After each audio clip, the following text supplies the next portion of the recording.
Enkaz rayonida ayrim qanda langquni qanda uyitimiz ustam daqisak bilan bo'ldi deb so'ragan do'stlarimiz shosh turinglar buni.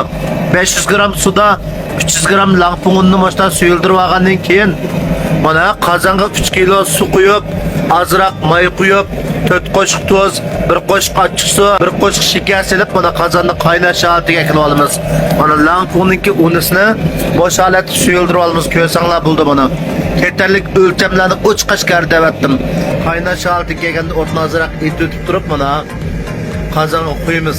Mana yog'och no'g'ich bilan ya yog'och chumish bilan mashina qo'yamiz mana.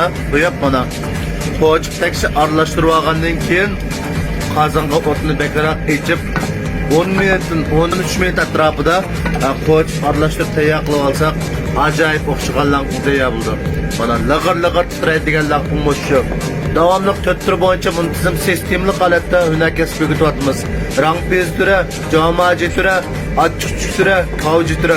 Mosh turlar bo'yicha hunarkasb o'rganib do'kon ochsam bo'ldi, pul topsam bo'ldi, egrik qilsam bo'ldi deydigan do'stlarimiz yo'njoq qilib olgan keyin Enkaz rayonida session qoldirsanglar bo'ldi.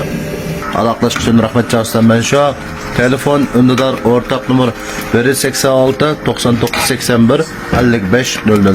Jurak berib qo'shiling, yaxshi mazmunlar yana bor.